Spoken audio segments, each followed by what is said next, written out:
Hi, welcome to Mina's bookshelf. Today I'm taking a look at the black and white WAITE tarot deck with artwork by Pamela Coleman Smith.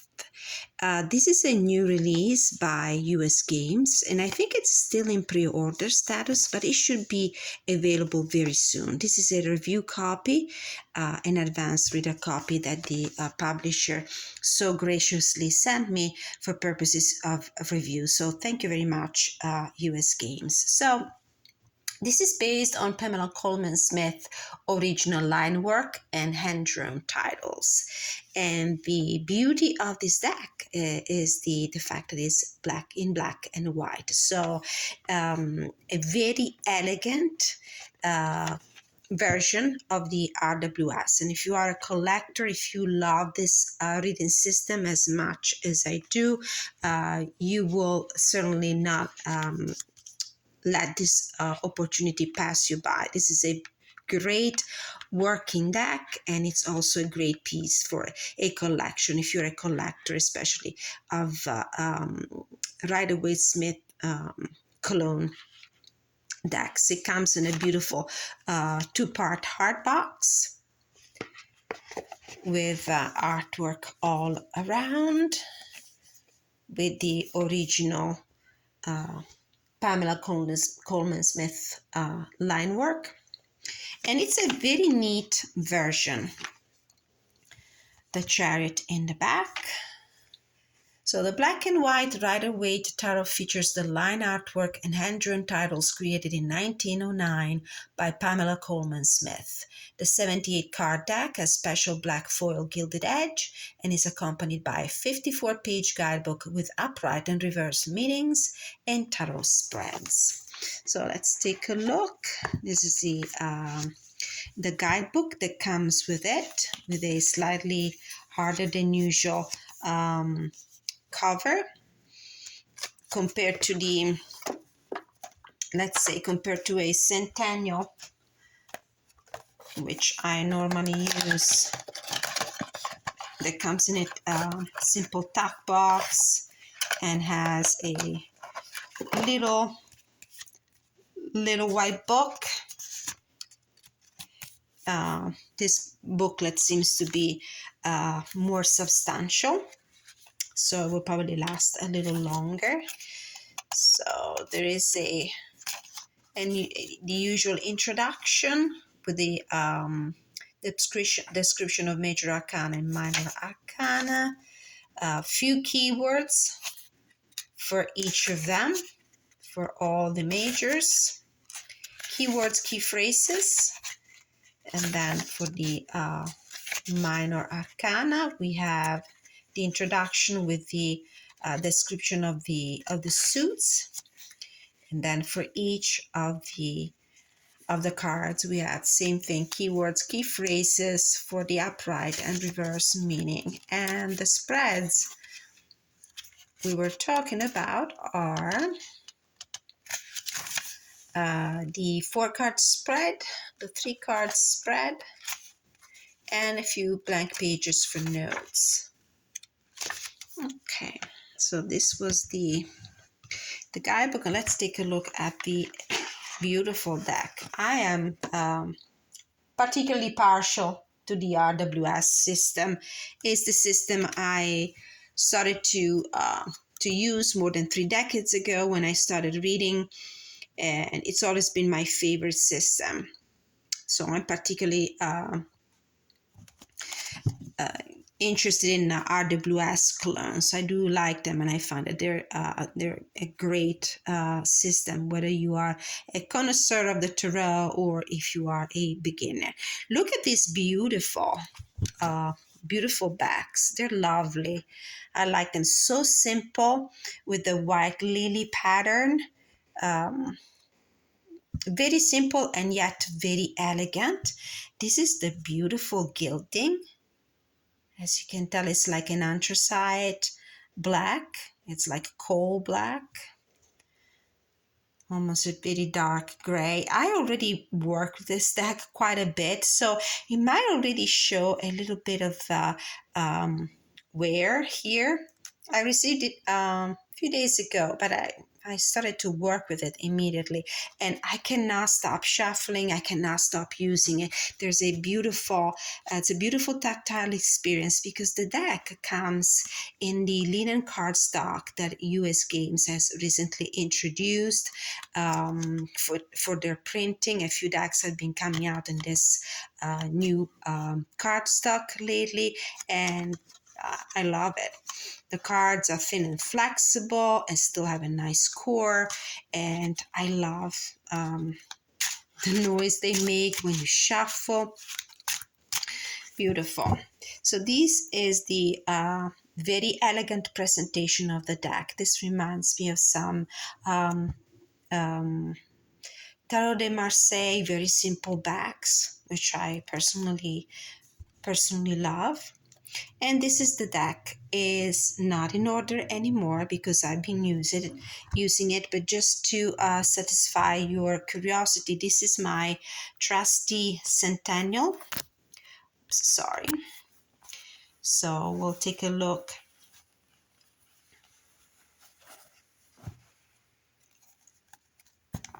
at this version as well, just to have an idea. Oh, look, the Emperor and the Empress right off the bat.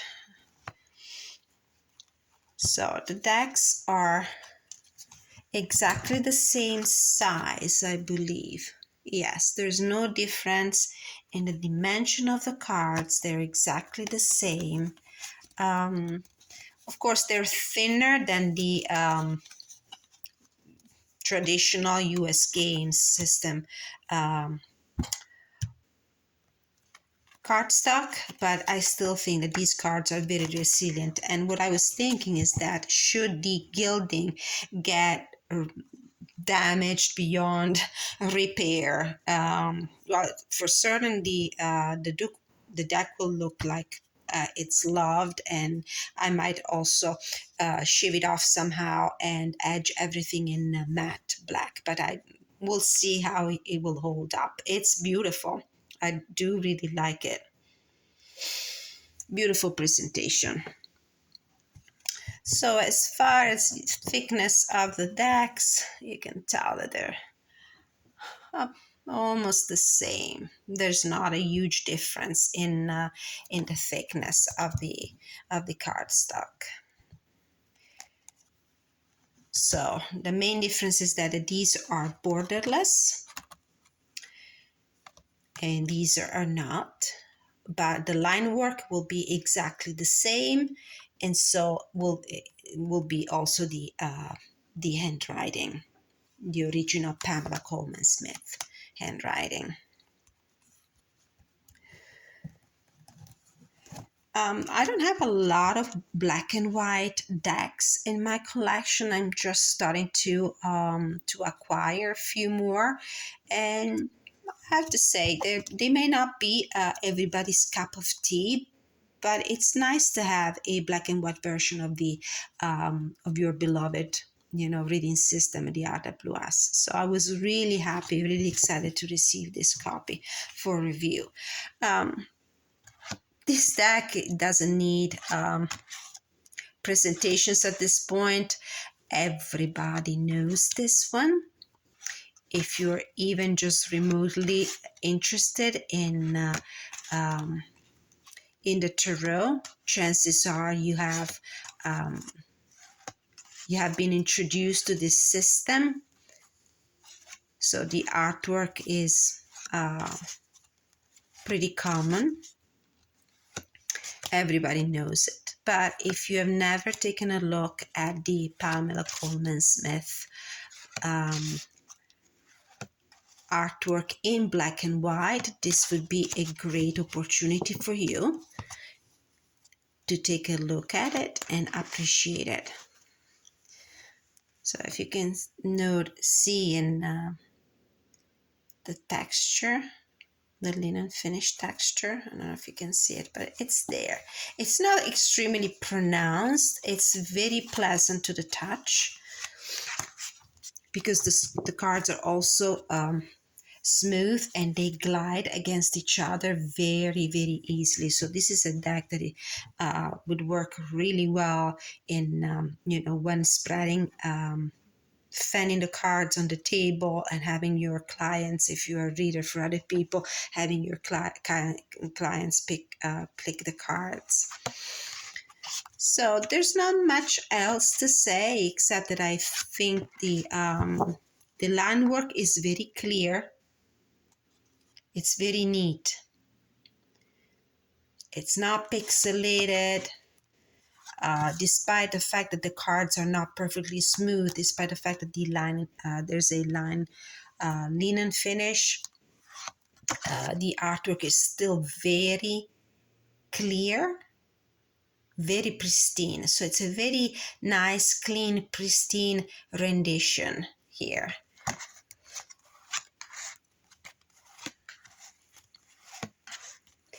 This is the system I started to work with in the very beginning. It's been more than 30 years now. So I have a particular affection for it.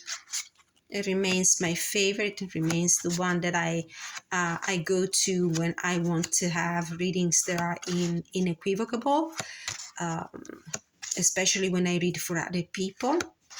These are the cards I rely on. And I was thinking with this black and white theme, this deck could be great in light and shadow readings. By the way, there is a beautiful spread that US Game posted on their socials a few days ago called Light and Shadow Spread. So maybe we can use that just to give you a demonstration of how this deck looks in a spread.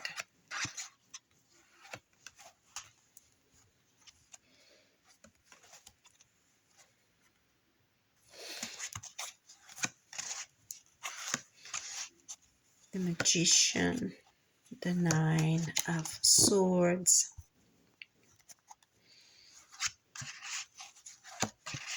so I'll keep going through the cards until we see the Empress again. Okay, so let's take a look at how it shuffles. Put this away again. Right. Easy to shuffle. Cards are flexible. I do not dare, but if you are a riffle shuffler who enjoys also bridging, feels the need to bridge the cards, I think you might be able to do it. I don't want to ruin the gilding so soon, so I'm using either the regular riffle shuffle or the hand over hand or the sideways shuffle. Okay.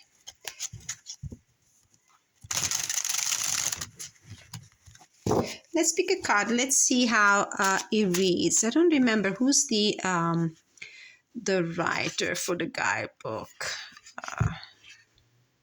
Not sure. I might have to take a look at the little white book one more time. But let's see. Let's pick past, present, and future. We have the Five of Pentacles. My cat is complaining because I had to close my door.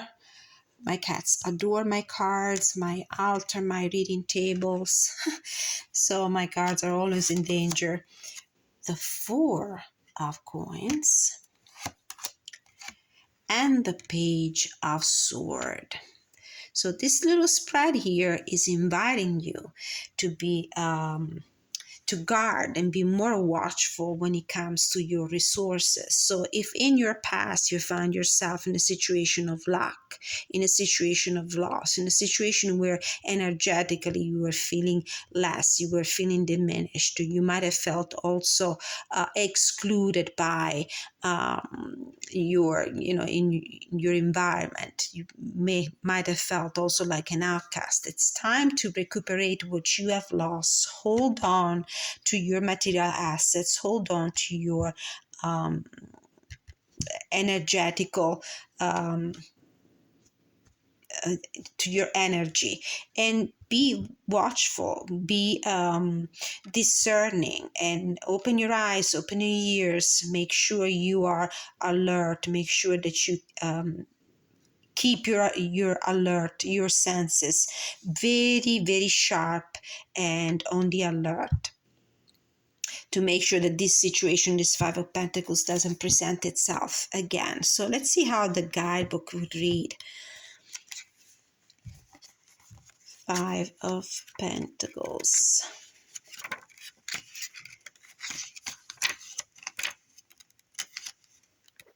Interesting. The last suit is the Wands in the guidebook. So Five of Pentacles. Material hardship, impoverished, homeless, unemployed, downgrade or instability in job, home, or personal finances, poor health, injury, illness, physical discomfort, isolated and alone, feeling rejected or unsupported, feeling helpless, hopeless, personal ethics may be compromised by hardships, the need for spiritual strength. In the reverse, it's getting help, difficulty lessons, relying on spiritual resources to help you cope and endure. In the present situation, we have the Four of Pentacles, tight hold on money, no new investment or spending, hesitant to change the current situation, employment, finances, residence, maintaining the status quo, prudent, perhaps stingy, being very aware and in control of your assets and liabilities, spiritual neglect due to a preoccupation with money and things.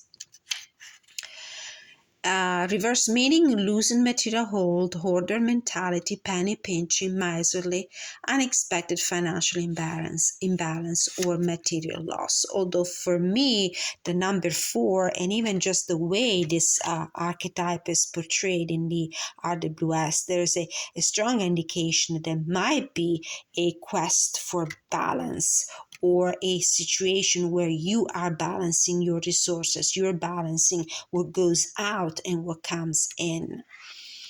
Or you're preparing the ground for that Six of Pentacles energy. Then we have the Page of Swords. Page of Swords reads like this: having fresh new ideas, creative thinking, bright mind, quick learner, curious, eager to learn new things, receive or give new information. It's also about learning or opening your mind to new ideas that might help you invest better, that might help you preserve and conserve your assets, your prosperity, your wealth, your money in a better way, in a way that will, help you getting rid of this Five of Pentacles energy. In the reverse, we have too many new ideas, easily influenced by others, still a student, intellectual novice, silly or unrealistic ideas. So this was a reading by the book. The booklet is by Jody Boginski Barbessi, which sounds very familiar. I'm thinking she might be the person behind the Angel, Influences of the Angel tarot deck, published by US Game as well. I might be wrong. Don't quote me on that. Okay. Great addition to my collection of RWS inspired decks. I particularly love this version. I love the fact that it comes on this linen finish. I love the fact that it's black and white, quite unique in my collection. I adore the backs. I love this very elegant metal gilding. Hopefully it will last a long time, and if it starts to chip, I don't think it's going to look that bad because it's not exactly black. It's more on the anthracite. I think it's called anthracite gray, anthracite black. Grigio antracite would be in Italian. Really nice. I really love this deck. I see myself using it a lot, using it for customers, using it for myself, for whomever needs to receive a reading. Just since this is the season, you might want to think of combining this with some darker oracle decks that tie in with the chromatic theme of black and white. So, for example, you might pair it with the Seasons of the Witch Samhain Oracle. For example, this is how I've been using it. And I think that they look lovely together. This stark black and white contrast in the tarot, and the black and white and the shades of gray and the spots of red of the oracle deck. Apples. With the 3 of cups to taste, one must swallow it all, and beneath the satin flame hides drowning waters. Black cat with the page of wands. There's a curious journey into the depths of the unknown, and the page of wands is not afraid to explore new territories. Then we have the rebirth card with the 9 of pentacles. Candle magic with the 4 of wands. Speak your breath into its velvet, recite along its spine all that you desire, all that which will unravel. So this is how I've been working with this deck lately. I've been combining it with this oracle deck, and I think they look really lovely together. Greet the darkness. Yeah, absolutely. Third harvest. Spider, look at this one. Look how pretty they look together. All right, so this was the black and white Rider-Waite tarot deck. Artwork by Pamela Coleman Smith and writing by Jody Barbessi, I think. Beautiful, beautiful deck. I was really, really glad to get to know it. Thank you so much, US Games. I hope you enjoyed it. Let me know if you like it. Let me know what your thoughts are. I love reading through your comments. So don't be shy. Just stop by, say hi. Let me know what you think about this deck. Is this something you would be interested in? Thank you so much for watching. Love to all of you.